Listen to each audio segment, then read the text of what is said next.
अरे वाह, क्या सुंदर बगीचा है। चलो कुछ आराम कर लेता हूँ, तेज भूख भी लगी है। यह कहानी उस समय की है जब हनुमान जी लंका से सीता जी की कंगन लेकर वापस आ रहे थे। इतना सुंदर बगीचा तो मैंने आज तक नहीं देखा। यह लीला ऋषि मुनिंदर रूप में विराजमान पूर्ण परमेश्वर की थी। चलो पहले मैं स्नान कर लेता हूँ। हनुमान जी ने सीता माता से लाया हुआ कंगन रखा और तालाब में प्रवेश कर गए। उस कंगन पर ध्यान रखते हुए स्नान करने लगे। तभी वहाँ एक बंदर आया और वह कंगन उठाकर भाग गया। अरे ये क्या? रुको। बंदर ने एक बड़े से घड़े में वह कंगन डाल दिया। हे भगवान, चलो यहाँ से तो निकाल लूंगा। अगर समुद्र में पटक देता तो नाश हो जाता। ये क्या? इसमें तो सैकड़ों पड़े हैं। जो मैं लेकर आया था वो कौन सा है?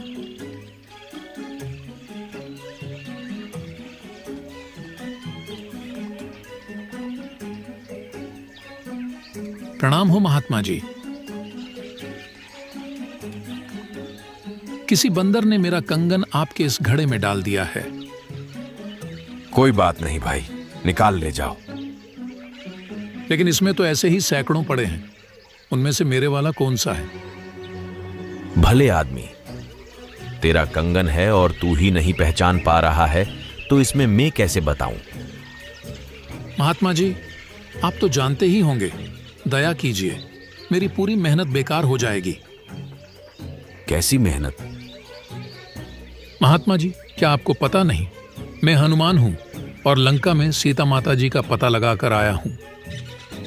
कौन सी सीता माता का पता लगा कर आए हो? महात्मा जी, आप कौन सी दुनिया में रहते हो? भगवान रामचंद्र जी की पत्नी है सीता माता। लंका के राजा रावण ने उन्हें कैद कर रखा है।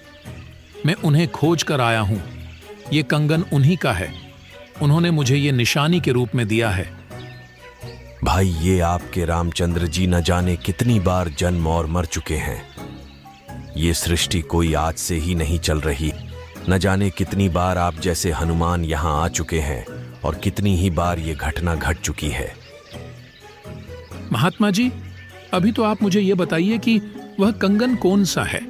रामचंद्र जी मेरा इंतजार कर रहे होंगे। तो जाइए, आप ले जाइए अपना कंगन। महात्मा जी, इसीलिए तो मैं आपसे पूछ रहा हूं, इनमें मेरा कंगन कौन सा है? कोई भी ले जाइए, सब एक ही काम करेंगे। सब आप ही के द्वारा डाले गए हैं। महात्मा जी, चलो आपकी बात मानी कि ये सब मेरे ही द्वारा डाले गए हैं। लेकिन हर बार हनुमान लेकर भी तो जाता है, इसी में थोड़ी छोड़ जाता है। हाँ, लेकर भी जाता है, लेकिन इस घड़े में ऐसी शक्ति है जिससे कि इसमें कुछ भी डालो तो वह समान दो में बदल जाती है। आप चाहो तो प्रयास करके देख सकते हो। हनुमान जी ने पास रखी एक कटोरी उठाई और घड़े में डाली। कटोरी घड़े में डाली तो वह 2 हो गई। वाकई महात्मा जी तो शक्तिशाली लगते हैं, लेकिन कभी और बात करूंगा। हे महात्मा, वैसे आप कौन हैं? आपका नाम क्या है? हमारा नाम मुनींद्र ऋषि है। हनुमान जी ने ऋषि जी को उनका नाम पूछा और प्रणाम करके चले गए। रामचंद्र जी का वनवास का समय पूरा होने पर राज तिलक होने के बाद माता सीता जी सभी सैनिकों और योद्धाओं को उपहार दे रही थी।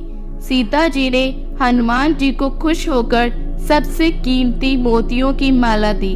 हनुमान जी को पता नहीं था कि ये मोती हैं और कितने कीमती हैं। उन्होंने एक एक मोती को निकालकर देखा कि किसी मोती में राम का नाम है या नहीं। उन्हें एक भी मोती में राम का नाम नहीं मिला तो सभी को फोड़ रहे थे। कुछ देर बाद सीता जी वापस आई तो हनुमान जी की हरकत पर सीता जी को गुस्सा आ गया और कहा कि तुम रहोगे बंदर के बंदर ही। तुम्हें पता भी है ये कितने कीमती मोती हैं। तुम्हें तो जंगल ही शोभा देता है। हनुमान जी को बहुत बुरा लगा और मायूस हो गए। माता जी, मुझे इन मोतियों से क्या काम था? मैं तो ये देख रहा था कि इनमें किसी में राम का नाम हो तब तो मेरे काम के हैं, वरना ये कंकर मेरे किसी काम के नहीं है। सीता जी के इस बर्ताव से हनुमान जी अयोध्या नगरी से चले गए और जंगल में एक पहाड़ी पर जाकर बैठ गए।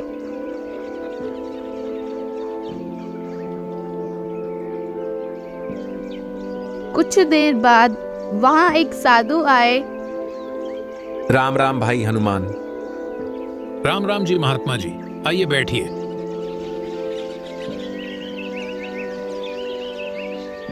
और सुनाओ हनुमान।